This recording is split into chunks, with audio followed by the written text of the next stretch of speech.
Hébreux 4, verset 12.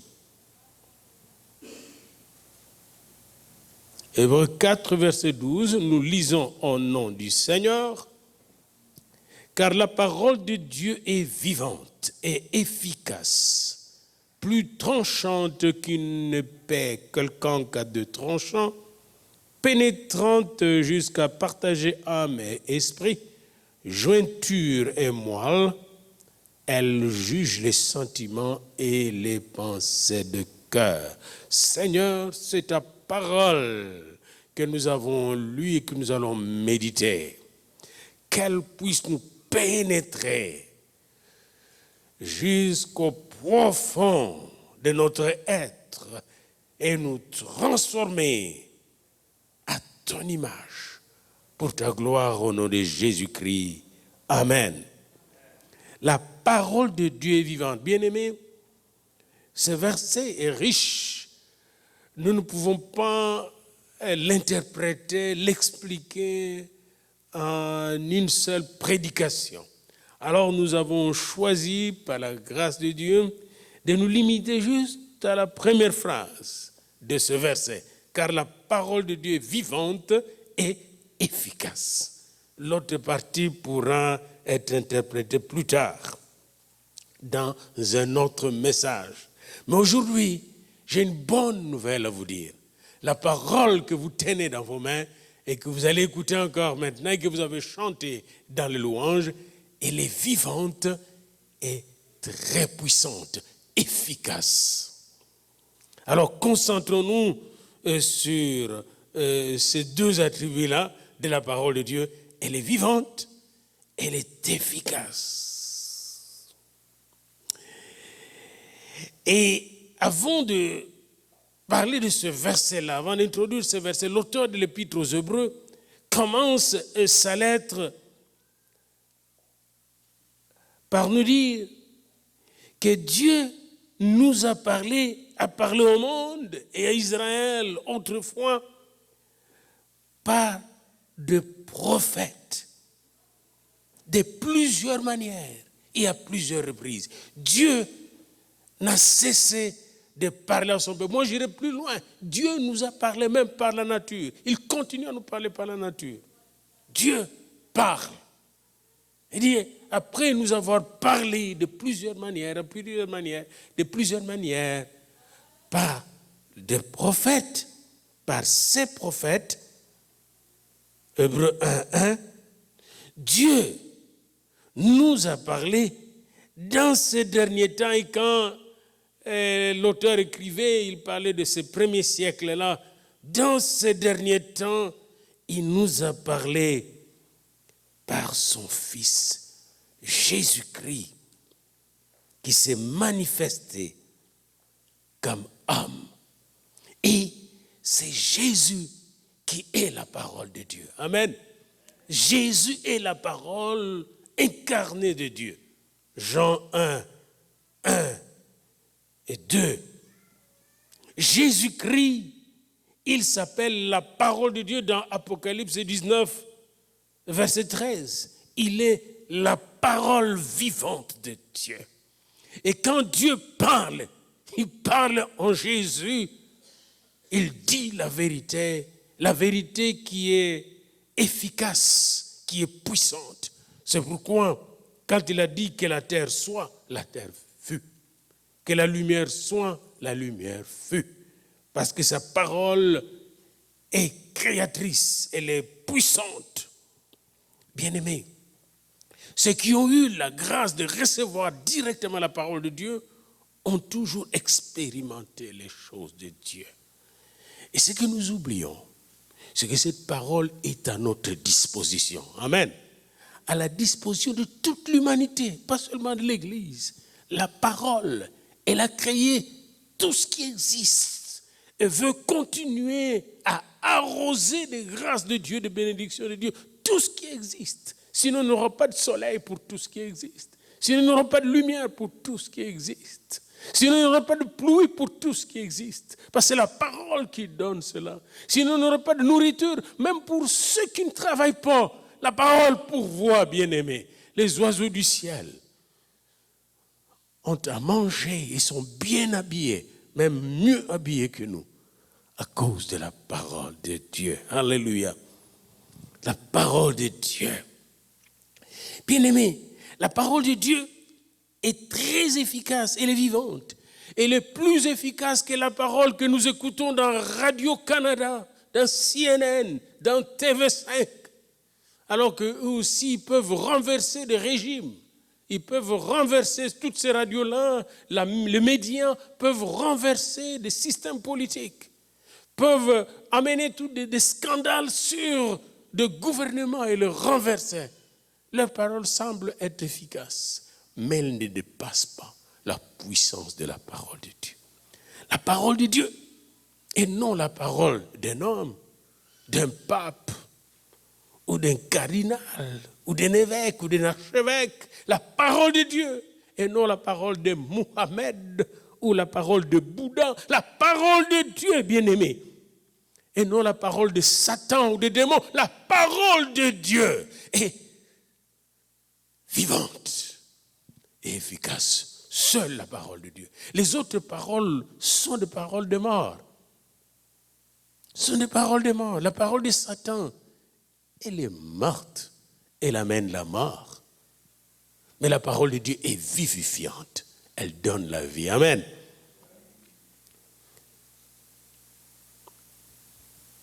Comme je disais encore au début de ce message, j'ai une bonne nouvelle à vous donner aujourd'hui. Une bonne nouvelle à vous annoncer. C'est que la parole de Dieu est vivante. Amen. Elle est puissante. Amen. C'est que cette parole qui est vivante et efficace est à notre disposition. Cette parole, quand vous la recevez, elle vous bénit. Cette parole vous comble. Cette parole vous satisfait. Cette parole vous libère. Cette parole vous transforme. Cette parole ouvre vos yeux et vous commencez à voir ce que vous ne voyez pas.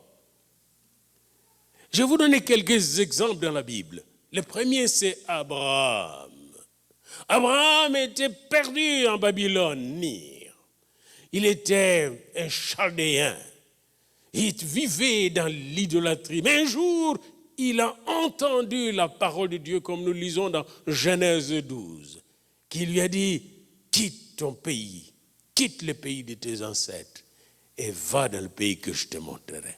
Et il a écouté et il a obéi. Parce que la parole de Dieu, pour la vivre, l'expérimenter et recevoir la vie qu'elle donne, il faut obéir à la parole de Dieu. Il faut être soumis à la parole de Dieu. Il faut écouter la parole. Et Abraham avait beaucoup à perdre. Pour nous qui avons immigré, nous savons cela. Il a laissé ses maisons, il a laissé son royaume parce que c'était un prince là-bas avec son père, pour aller vers le pays qu'il ne connaissait pas. Et quand il arriva dans ce pays, après plusieurs années, alors qu'il est arrivé là à l'âge de 75 ans, après plusieurs années, Abraham, il n'avait pas d'enfant avec la femme légitime. Il a essayé de fabriquer un enfant avec sa domestique. Mais il croyait, lui, que c'était l'enfant de la promesse. Dieu lui a dit, c'est pas lui. Il dit, quand même, bénis-les, parce que je ne suis pas sûr que Sarah, qui a 90 ans et moi 100 ans, nous pouvons encore avoir des enfants. Mais la parole de Dieu, bien-aimé, peut faire des miracles, même par un homme de 100 ans et une femme de 90 ans. La parole de Dieu. Bien-aimé, Dieu lui a dit, et nous lisons cela dans Genèse 17, tu vas avoir un enfant avec Sarah. Sarah va concevoir. Toi, Abraham, là, je vais changer ton nom. Tu ne seras plus appelé Abraham, le père d'Aram, le père élevé par les hommes. Tu vas devenir Abraham, le père de la multiplication, le père des multiples. Juste le H que Dieu a introduit dans son nom. C'est H signifie la création, la multiplication, la bénédiction de Dieu. Oh bien-aimé, savez-vous que Dieu a introduit dans ta vie plus que le H? Il a introduit Jésus-Christ dans ta vie. Amen. Chez Abraham, il a juste introduit les haches. Mais chez toi, il a introduit la personne de Jésus. Et Abraham, avec son hache, est devenu le père de toutes les nations, bien-aimés. Abraham est le père de toutes les nations. Aujourd'hui, c'est dans les seins d'Abraham que nous nous rendons quand nous quittons cette terre. Abraham était béni parce qu'il a reçu la parole. Un autre, le jeune Samuel. Vous connaissez comment sa mère, dans 1 Samuel 1, le premier chapitre de Samuel, comment sa mère a prié et a reçu la parole à l'autel de Dieu. Et cette stérile a pu concevoir plusieurs enfants. Mais après, quand vous lisez dans 1 Samuel 3, 19 à 21, il est dit que Samuel ne laissa tomber à terre aucune des paroles de Dieu. Parce qu'il savait que la parole est précieuse. Aujourd'hui, bien-aimés, si vous recevez la parole, ne laissez tomber aucune partie de cette parole. Gardez précieusement cette parole parce que c'est la vie. C'est plus que l'or, plus que les diamants, plus que l'argent, plus que votre compte en banque. La parole de Dieu. Samuel garda cette parole et il devint un grand prophète et un grand juge. La Bible dit que d'un bout à l'autre de son pays, on entendait parler de ce grand prophète. C'est Samuel qui, dans 1 Samuel 16, a reçu la parole de Dieu pour aller oindre David. Et il a oint par la parole. Et quand il a oint, la Bible dit que David, après avoir été oint, l'Esprit de l'Éternel le saisit. Et à partir de ce jour-là, et dans la suite, jusqu'à la fin de sa vie et dans l'éternité, David a été saisi par l'Esprit. Autrement dit, quand vous recevez la parole, l'Esprit est saisi. Et quand l'Esprit l'a saisi, l'Esprit lui a donné la force royale, la force victorieuse, la force triomphante, l'onction royale, mais aussi l'onction prophétique. Et vous savez que David, c'est un des grands compositeurs de musique de Dieu qui n'a jamais existé. Cette onction est venue de cette parole qui est onction. Parce que la parole de Dieu est esprit et vie. Elle est efficace, elle est vivante. Elle a changé, transformé ce jeune berger en un grand guerrier, un grand roi qui glorifiait Dieu dans tout ce qu'il pensait, disait et faisait. C'est lui qui a écrit « Mon âme bénit l'Éternel, que tout ce qui est en moi bénisse son saint nom. Mon âme bénit l'Éternel et n'oublie rien de ce qui est, de ce bienfait. Et n'oublie aucun de ce bienfait. » C'est lui qui a écrit « L'Éternel est mon berger, je ne manquerai de rien. » C'est lui qui a écrit « L'Éternel est ma lumière et mon salut. De qui aurais-je crainte? L'Éternel est le soutien de ma vie. De qui aurais-je peur? » David, le grand roi, a été transformé par la parole. Et on parle de David aujourd'hui partout. Quand tu reçois la parole, tu deviens même une figure historique. Faites attention quand vous recevez la parole de Dieu. Il faut être attentif quand Dieu vous parle. Dieu a dit, je vais faire de toi roi.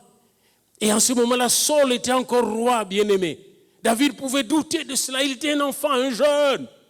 Ses parents pouvaient douter. Non, ils ont saisi la parole. Et plus tard, 7 ans après, David est devenu effectivement roi.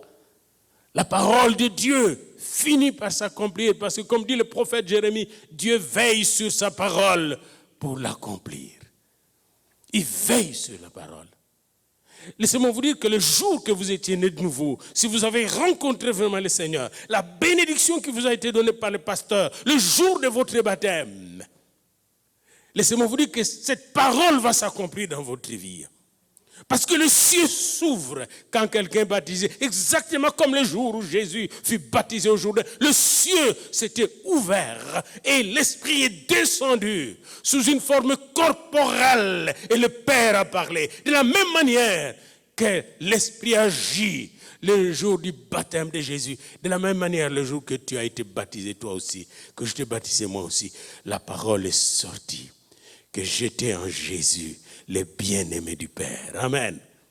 Et par conséquent, le béni du Père. Et par conséquent, mon nom est écrit dans les livres de vie. Et par conséquent, Dieu a préparé des œuvres avant la fondation du monde que je veux accomplir dans cette vie. Alléluia. Faites attention quand vous écoutez la parole de Dieu, parce qu'il y a des parasites qui viennent perturber, n'est-ce pas, cette écoute. Faites attention, parce qu'il y a un voleur de la parole de Dieu qui n'aimerait pas que tu sois attentif à cette parole. Faites attention, parce que le diable s'en fout de toutes les autres bénédictions matérielles que tu peux avoir. Tant aussi longtemps qu'il peut te garder loin de la parole, loin de Jésus-Christ, loin de la prière, loin du Saint-Esprit, il se réjouirait de tout son cœur. Ce qui préoccupe le diable, ce n'est pas le matériel et tout ce qui peut nous complaire, mais nous éloigner de la parole de Dieu. C'est pourquoi David a dit, ta parole est une lampe à mes pieds, une lumière sur mon sentier. Psaume 119, verset 105. Et au verset 111, il dit, je serre ta parole dans mon cœur, afin de ne point pécher contre toi. Et Jésus a dit, si vous demeurez en moi, et que mes paroles demeurent en vous, Jean 15, verset 7, si vous demeurez en moi, et que mes paroles demeurent en vous, demandez ce que vous voudrez, et cela vous sera accordé.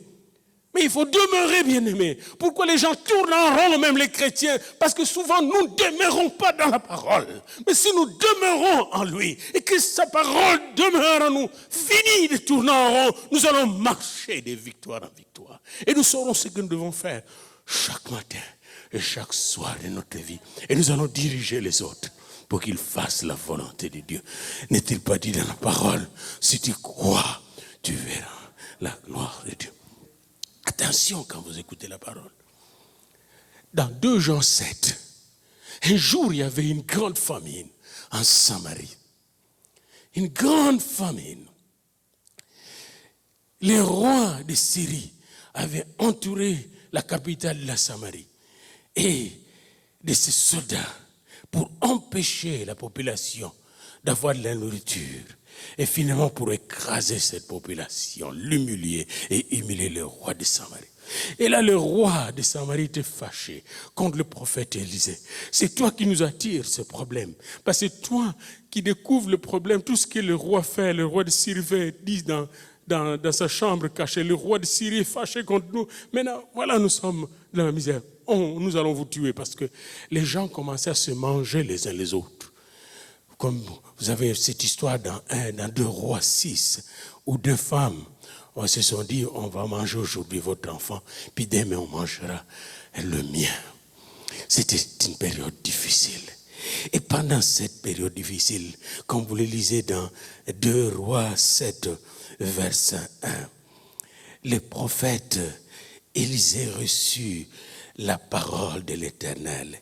Et il a dit, demain, à 7 heures, on aura 1 mesure de fleurs pour un cycle et 2 mesures d'orge pour un cycle à la porte de la Samarie. Autrement dit, il y aura à manger pour rien demain à la porte de la Samarie.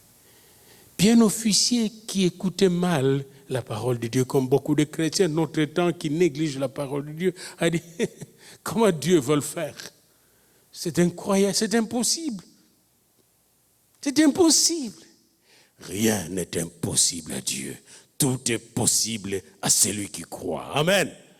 Le même Dieu qui a fait descendre Jésus dans le sein de Marie peut faire des choses impossibles dans ma vie, car rien n'est impossible à Dieu. Eh bien, le lendemain, 4 aveugles qui étaient à l'extérieur, rejetés par la religion juive. Les 4 aveugles ont dit, nous ne pouvons pas retourner dedans. Si nous retournons, on va nous jeter des pierres. Si nous restons ici à la porte, nous allons mourir. Autant mieux pour nous d'aller vers ceux qui peuvent peut-être nous accepter, nous donner quelques miettes. Les Syriens. Les 4 aveugles ont pris la bonne décision, bien-aimés. Les 4 aveugles représentent pour nous les chrétiens qui prennent la bonne décision. Ils savent que s'ils vont dans le monde va le broyer, le monde va le rejeter, le monde va les corrompre. Mais je suis malheureux encore de vous dire que parfois beaucoup de gens ont le choix même de dire, si je vais aussi à l'église, on va me faire de méchanceté. À qui irai-je? Quelle est votre décision? Ces 4 aveugles ont dit, si nous entrons dans notre ville, on va nous broyer, on va nous jeter de pierres, nous allons mourir. Si nous restons ici, nous allons mourir. Allons vers les camps des Syriens. Que représentent les camps des Syriens chez vous? Allons vers là où Dieu opère. Ils n'ont pas entendu cette prophétie, mais l'intuition les a dirigés. Comme ils sont aveugles, ils étaient des lépreux, plutôt les 4 lépreux. Comme ils étaient des lépreux, ils n'avaient rien à perdre, ces 4 lépreux bien-aimés. Les 4 lépreux se sont dit, allons vers ces gens-là qui ne fuient pas les lépreux. Vous connaissez l'histoire de Naaman le lépreux qui venait des Syriens. Allons vers ces Syriens. Et là, même si nous allons mourir, au moins nous allons mourir en cherchant à vivre. Bien-aimés d'un Seigneur, savez-vous que chaque fois que vous vous approchez du Seigneur, que vous allez vers la prière, chaque fois que vous allez vers la méditation de la parole de Dieu, vous prenez la décision des 4 lépreux. Qu'est-ce que vous perdez en venant à l'église? Qu'est-ce que vous perdez en priant à la maison? Qu'est-ce que vous perdez, bien-aimés? Et j'irai plus loin. Savez-vous qu'est-ce que vous gagnez? Les 4 lépreux se retrouvèrent dans ces camps de Syriens. À leur grande surprise, il y avait à manger partout. Il y avait de l'or partout. Il y avait des diamants partout. Il y avait des bons costumes partout. Les généraux avaient laissé tous leurs costumes. Ils ont commencé à ramasser ces choses, à les mettre en réserve pour eux-mêmes. Puis ils ont fait ça pendant quelques heures. Puis ils ont dit, oh, qu'est-ce que nous faisons? Si jamais on apprend ça dans la ville, chez le roi, nous serons mal vus. Nous avons une bonne nouvelle. Qu'est-ce que nous faisons avec cette bonne nouvelle? Bien-aimés, ici je vous défie. Aujourd'hui vous êtes édifiés. Aujourd'hui Dieu va révolutionner encore votre vie. Mais qu'est-ce que vous faites avec cette bonne nouvelle? Imaginez-vous un chrétien qui, chaque dimanche ou chaque semaine, se donne le devoir d'amener au moins une personne à l'église. Il dit, je ne peux pas lui parler, mais je peux lui donner une invitation. Faites cet exercice. Pendant 1 année, vous finirez par gagner au moins une âme au Seigneur, qui sera baptisée dans l'eau. Et nous avons déjà fait l'expérience comme ça, dans un pays, dans une ville. On a défié les chrétiens, on les a défiés plusieurs fois. Puis ils ont commencé chacun à gagner une âme au moins chaque semaine. Et l'église a fini par chercher des chaises, des sièges, parce qu'elle était remplie de petits bébés qui venaient de ces chrétiens-là. Oh Dieu, donne-moi de tels frères et sœurs. Hier, je méditais sur notre église et je vais vous présenter bientôt un plan pour cette église. Un plan pour grandir, pour croître, pas pour diminuer. Et je vais vous exercer, vous entraîner par la grâce du Seigneur à gagner les âmes et à faire des disciples. Amen. Parce que les sages gagnent les âmes et font des disciples. Les 4 lépreux sont rentrés dans la ville, lépreux qu'ils étaient. Ils sont allés trouver l'officier du roi, lépreux qu'ils étaient. Ils n'avaient pas peur de leur lèpre, bien-aimés. N'ayez pas peur de ce qui vous manque. N'ayez pas peur de votre petitesse, bien-aimés. Parce que celui qui est en vous est grand. Et la nouvelle qu'il vous donne, c'est la plus grande nouvelle que le monde a besoin. Les lépreux étaient toujours lépreux, mais ils avaient la bonne nouvelle. Ils avaient la parole qui est vivante et efficace. Amen. Les lépreux étaient toujours lépreux, mais ils savaient qu'ils étaient porteurs d'une nouvelle, qu'ils dépassaient la lèpre. Une nouvelle qui allait sauver toute la Samarie. Une nouvelle qui allait sauver le roi de la famine. Une nouvelle qui allait sauver même les officiers du roi de la famine. Ils avaient la bonne nouvelle pour le prophète Élisée. Ils avaient la bonne nouvelle qui venait du ciel, la parole vivante et efficace de Dieu. Et quand ils annoncèrent cette bonne nouvelle, tout le monde s'était dirigé à la porte pour aller chercher à manger. Mais l'officier qui a douté de la bonne nouvelle, l'officier qui a douté de la parole de Dieu qui est efficace, n'oubliez pas que cette parole aussi est tranchante, comme une épée à double tranchant. Cet officier a été écrasé à la porte quand la population sortait. Les lépreux n'étaient pas morts, ils étaient vivants, ils sont devenus de grandes vedettes. Mais l'officier du roi, qui n'a pas cru dans la parole, est morte. La parole de Dieu est vivante et efficace et puissante. Combien de prédications vous avez reçues depuis que vous êtes chrétien, depuis que vous êtes enfant de Dieu.